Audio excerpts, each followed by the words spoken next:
2003. We're in Brazil. The idea that you were going to fight Royler Gracie seemed so crazy to me. Just knowing what I know about the Gracies, knowing what a legendary family they are, to see you, my best friend, standing there with Royler Gracie and you guys are about to grapple. I'm like, and we're in Brazil. I'm like, dude, this is a fucking trip. And Eddie wound up catching him in a triangle. Pull the head! Pull the head! Oh my God! Oh my God! It was just madness. Like, oh shit, what? We couldn't even believe it. He tapped one of the greatest guys of all time. He's the legend. I can't believe I won. I can't believe I won. It was a whole new world opened up. So all of a sudden it was like, whoa, this is weird.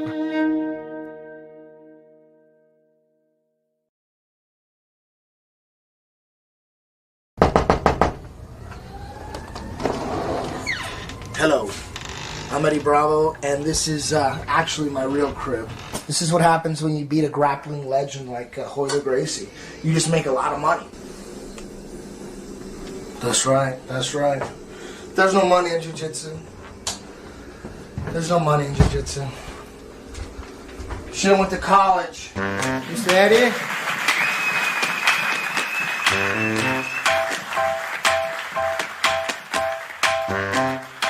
And without no further ado, boom, hit the music.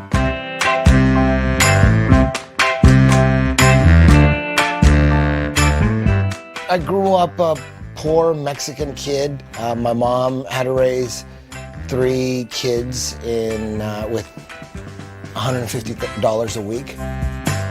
My real father was never around. He had 18 other kids, so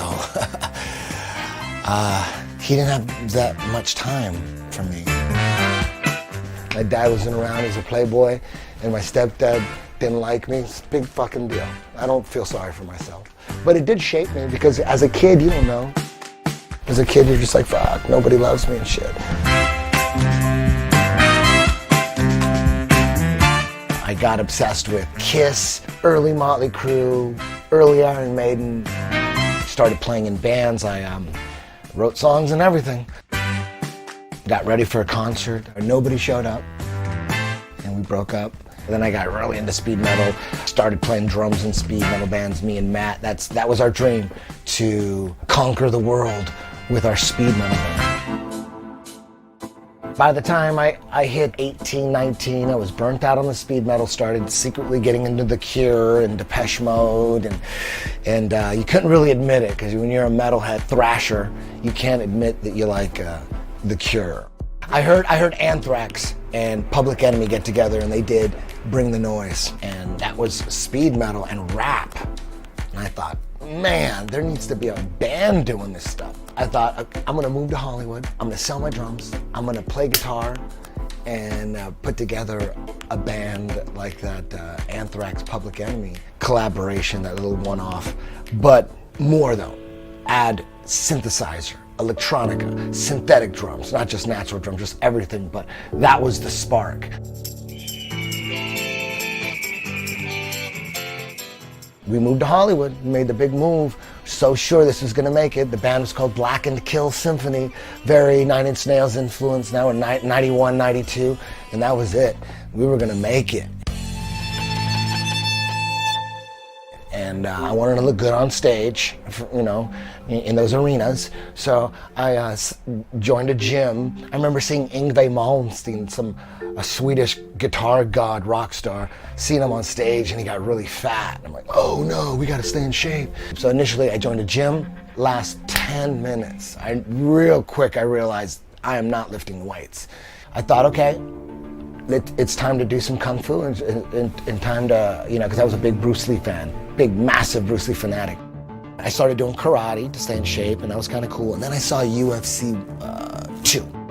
My buddy James, my music partner, the guy I went out to Hollywood with, comes up to me and goes, man, dude at Guitar Center said that UFC Ultimate Challenge thing was real, man. I go, it was real? It looked really? He goes, yeah, he said some some Iranian choked everybody out. He was grabbing him by the throat with 2 fingers and just choking right at the trachea. I'm like, what? No way. I go, what about karate dudes? Because I was doing karate. He goes, he beat every style. He beat every style. Fuck. Shit. I was so pissed. And of course, he was talking about Royce Gracie, the Brazilian. I hated Royce Gracie, just beating karate guys and kung fu guys. Like, who is this guy? I was sold by that point. I'm like, okay, fuck karate. I gotta go find some of this jiu-jitsu shit. I remember seeing a jiu-jitsu school in the Valley here in LA. So I show up to the school, I'm ready to sign up. Dude gives me the paperwork, his name was Chadwick Min. She was the head instructor that gives me the paperwork. I sit down, and he goes, you came in the perfect time, class is about to start.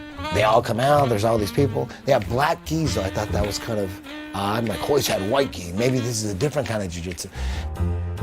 I'm watching the class, and they're not doing any groundwork. They're like doing like kung fu stuff. And I asked the head instructor when he passed by, I said, hey, how come you guys aren't doing any ground stuff? Isn't this jiu-jitsu? He goes, oh, you're talking about that Gracie jiu-jitsu. Their cousins, the Machados, are here in the Valley, if you want their number. And I didn't want to offend them. I'm like, oh, no, I like what you guys are doing. I like this. But in my mind, I was thinking, Machado.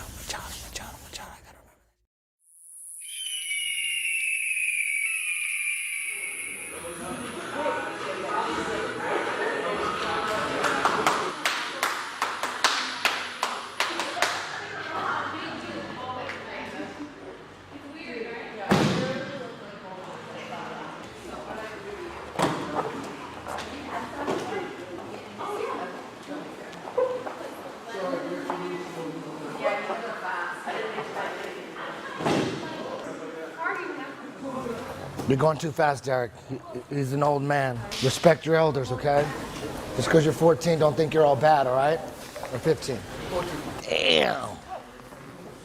Time flies.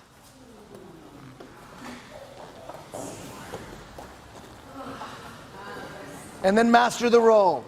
Feet up and then master the roll. Come on. Today we're gonna do 3 drills, all based on building posture. That's it. Just posture. So, Ray, the first one, the guy on top, I don't want you to sit back for ankle locks. I don't want you to do anything, no submissions, no nothing. All I want you to do is stand up and totally disengage. Stand up and disengage. Ready? Posture, total posture. Sit, posture, leaning back. Man, I was like, who's that fine girl just to watch? I saw the bun, I was like, damn. She live. I thought you were Mila Kunis when you walked in with your shave. She fine. Mila Kunis? Are you kidding? Ready? You know who Mila Kunis is? Mila? She's the one from, damn. She married Ashton Kutcher. Think about how hot she is. Think about that. Ready? Go! You know, when I first moved to Hollywood, my uncle, Tony, said, do you know what the odds are? I go, you could go to college, you're smart. And he goes, you know the odds of making it in music are like 1 in a million? I said, I'm that 1 in a million. And he was like, oh my God, go to Hollywood. And I went. We get to Hollywood. Me and James, we didn't even have a band. I put together all the music, he rapped on it, I sang a little bit. That was the first Black and Killed symphony demo. Went to Guitar Center and buy those books that have the addresses to all the record labels and shit. And I just flooded all of them with tapes. And right away, Rachel Matthews from Hollywood Basic is a Disney label, it's some serious business. Right away, they said, when are you playing? We want to come check you out. I'm like, we didn't even have a band yet. Like, damn, this is happening way too quick. They go, we like what you're doing. You're mixing up this rap and metal. We like it. We want to see you guys. So we did this gig, but we were so untight. I was so nervous backstage. Rachel Matthews showed up with Steve Jones. Boom, they came up, they were sitting right there. I'm like, oh shit, everything I ever wanted is right here. In the first song, they get up and they walk the fuck out.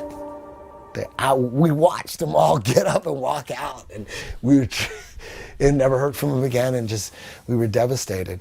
But we kept going and kept evolving and kept tightening up the music and all that stuff. And meanwhile, I'm doing jiu-jitsu at the same time. When I walked into Jean-Jacques Machado Academy for the first time, RCJ Machado is what it was called back then. In the back of my mind, I was thinking, okay, either this is primitive wrestling, because Hoist didn't fight no wrestler, not in UFC 1 or 2. He didn't fight any wrestlers. That didn't come till later. Either it's primitive wrestling or super advanced wrestling. And I went in there and I got choked 37 times by a purple belt, Dave Meyer. He just put a clinic on me. And most people run when that happens to them. Most people's DNA will get activated, like their primal monkey DNA, to say, listen, you just got humiliated here. Everybody in here, you are the weakest one in this room. You need to get the fuck out of here and never be exposed like that ever again. Get out. That's what most people's DNA says. And when I got tapped out 37 times, I didn't run. Like everyone who stays, we think the same thing, like, wait a minute, I can learn how to do this to guys that walk in off the street. That was my first goal, was like, whoa, I want to get good enough to do what you did to me. That would be amazing. You did anything you wanted to me. I couldn't stop you. I just wanted to beat the dude that had zero experience. I wanted to be able to run a clinic on it. That was my first goal. If I could do that, because I knew most of the world was that guy. Look at this. Boom. What now? What now, Mr. Flexi Man? Oh shit, no you didn't. Man, that was nice. Do it again, let me see. You were here. You just brought that thing all the way over. Hey, get it. Put yourself in a dead orchard for that camera right there. Cinch it up.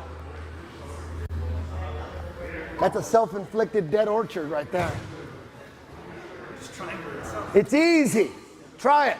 You should be dead orcharding people right away too. It should be the stuff we were working on with Ben. You should jump in on that, because you're going to be you're going to be a dead orcharder. You know, only a few people can be dead orchard players. You got to be a long-legged, super flexible guy. You got to have long legs. I can't dead orchard people. Every now and then, if I'm rolling with a tiny person, I could dead orchard, but I'm not a dead orchard player. You are, man. You are. I ended up tracking down the Jean-Jacques Machado Academy and just got obsessed and fell in love with it. But real quick, I realized that when we're in the gym and we're practicing jiu-jitsu, the people on the bottom and the people on top, but for sure the people on the bottom, are grabbing the collar and they're grabbing the sleeve and working off collar and sleeve control. Like, that's their fighting stance. And I thought, how is that going to work in the UFC? How's this going to translate if their opponents don't have collars and sleeves? Like, really quick, I thought, and they could punch and elbow. That's a lot of stuff that's different. And really quick, you started seeing Hoist caught everybody off guard. Nobody was working on the ground, and he just wrecked everybody. But when your opponent starts really learning what you're doing and addressing the situation and getting to grappling himself, then those grabbing the collar and grabbing the sleeve habits, that they're gonna matter, and they do matter. And that's why even today, all this time, even today, you don't see any Brazilian Jiu-Jitsu black belts with amazing guards, amazing bottom games. You just don't see it. You see bread and butter, basic, maybe hard to pass, good guard recovery, but no one is really attacking with any kind of system or anything. And that's because most Brazilian Jiu-Jitsu black belts, they believe that if they train in the gi, somehow it's just going to work out in MMA. It's just going to work out, and it'll work out. The gi's going to make that shit better. And I don't believe that. Oh! Damn, Doug should be throwing some head kicks. She just falls right to her back. It's good when you have a guard like Ben Saunders, but she's got a lockdown. Dogfight. Oh, look at that. She's going to pass. She should be passing more. Oh, no, Ben's here. We got to go. Oh, Ben's Oh, you know what? here. We'll start when Ben's ready to go. Ben's. We'll start with Ben's ready to go. 5 minutes.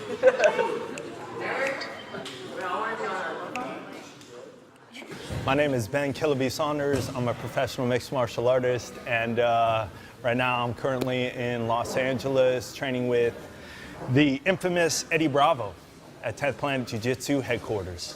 She tapped! She choked her. She tapped. Jesus Christ, that was a brutal beatdown. Thank you, dude. We got to train now.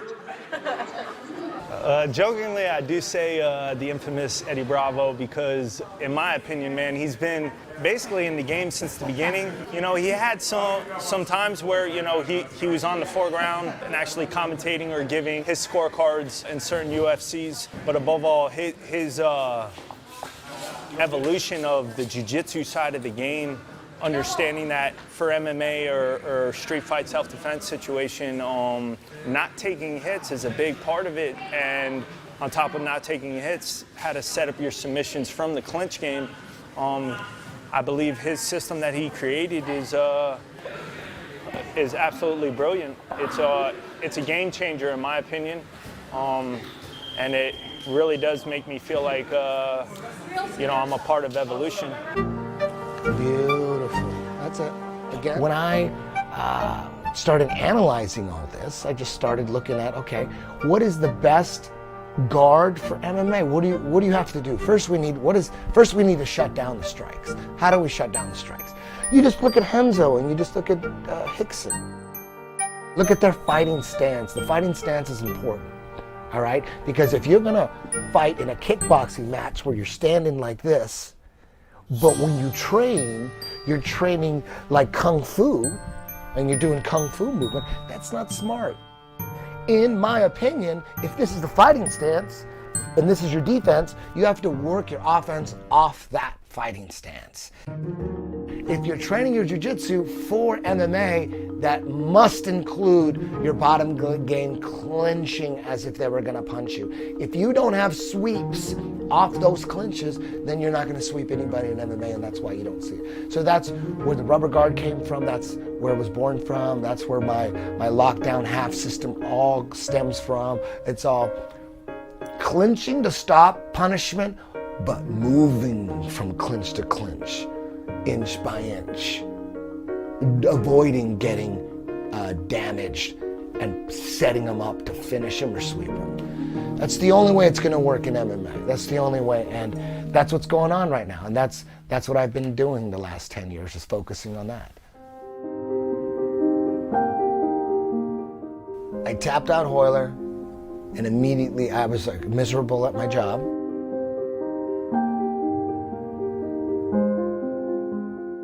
I'm 33, like fuck, I should have sold 10 million records by now. Felt like a total failure to my family and my friends back home. Like, how's that Hollywood music thing going? A friend of mine said, man, you should walk away from that job and open up a school, man. I'll help you, I'll buy the mats. Let's do this, this is the time, you gotta strike right now. Walk away, so I walked off that show. I quit. I would rather be broke and teach, be my own boss. I just realized it right there, I just realized it. Like, this is what I'm gonna do. I'm gonna teach jiu-jitsu and be my own boss and not worry about shit. Put your head on the ground.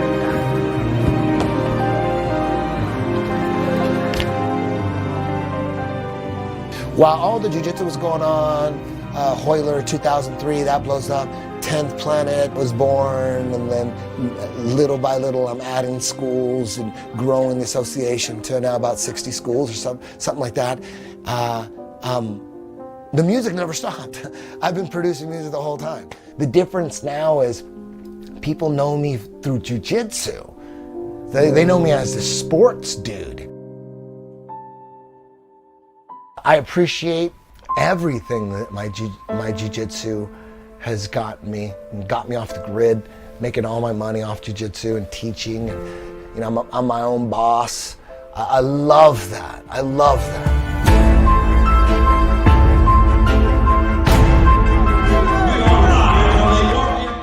I approached EBI pretending that I had a shot to put a jiu-jitsu show on TV. That makes you know, oh, this dude's about to talk some fucking vengeance shit. What 55-pound tournament has $20,000 on the line? Most of the BJJ community is still resistant. Who doesn't want to see two dudes go for the kill? Kidding? It's EBI 5. And I thought, let me build an empire.